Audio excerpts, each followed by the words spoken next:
ডালবেন, পুরো ভিডিওটা দেখুন। তো আমরা যে ব্যাংক অ্যাকাউন্ট আছে ওখানে ঢুকে যাব, মোবাইল থেকে যেভাবে করবেন। আমার ইউরোপেতে টাকা, তো আমি ইউরোপেতে ঢুকলাম। একটু অপেক্ষা করে লোডিং নিতে।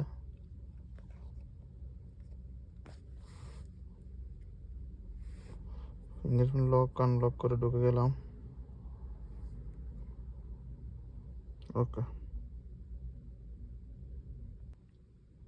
তারপরে আমরা এখানে যাব গভর্নমেন্ট সার্ভিস। ঠিক আছে, গভর্নমেন্ট সার্ভিসে গিয়ে আমরা ক্যাটাগরিটা ক্লিক করব, আমাদের কোনটাতে কি করব। তো রেসিডেন্সিয়াল সার্ভিস যেটা 2 নম্বরে, এটা ক্লিক করব। তারপরে এখানে আমরা সার্ভিস টাইপে ক্লিক করে আমরা দেব এখানে হচ্ছে, যদি আপনি ভিজিটর ভিসার জন্য অ্যাপ্লাই করেন ফ্যামিলির, ওটা এখান থেকে করবেন। এখানে হচ্ছে নিউ আকামা রিনিউর জন্য ওটা, আর এটা হচ্ছে মানে পুরাতন আকামা আপনি যেটা, এটা আবার মানে মেয়াদ শেষ, আবার মেয়াদ বাড়াবেন আর কি। ওইটা আমরা এখানে রিনিউ আকামাতে ক্লিক করব। ঠিক আছে, এখানে দিতে হবে আপনার আকামা নাম্বার দিয়ে দিলাম। আকামি নাম্বার দিয়ে দেওয়ার পর আমরা এই কামাটা কতজন দিনের জন্য বানাবো। ঠিক আছে, এখানে আপনি 3 মাস, 6 মাস, 9 মাস, 12 মাস, 24 মাস, 21 মাস, 18 মাস, 36 মাস, মানে আপনার হিসাব করে আপনি বানাতে পারবেন। 300 মাস পর্যন্ত আপনি বানাতে পারবেন। সো আমরা 1 বছরের জন্য বানাবো 12 মাস। তো এখানে আমরা ক্লিক করব। ঠিক আছে, 12 মাস এই দিয়ে দিলাম। তারপর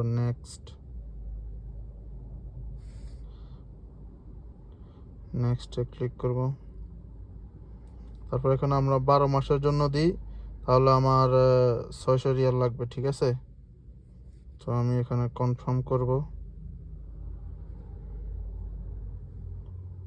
কনফার্ম করার পর আমার একটা কোড আসবে মোবাইলে। তো ওয়ান টাইম যে কোডটা আছে কোডটা দিয়ে দিব। ঠিক আছে, পেমেন্ট সাকসেসফুল হয়ে গেছে। ওকে, তুল হওয়ার পর আপনারা নর্মালি ডান করে দিবেন। এই আপনার যে সিম আছে ওই সিমের মধ্যে মডেল থেকে বা মই যাওয়াজাত থেকে একটা মেসেজ আসবে। ঠিক আছে, আপনি আকামার জন্য ডালছেন বা কিছু।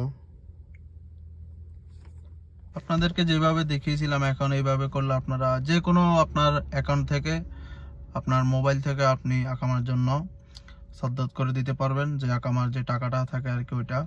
আর বাকি মানে যেগুলো থাকে আপনার কফিলের, ওইগুলো তো আপনার এমনি নর্মালি আপনার অ্যাকাউন্ট থেকে পাঠাতে পারবেন। সো খুব সহজেই আপনি এটা করতে পারবেন।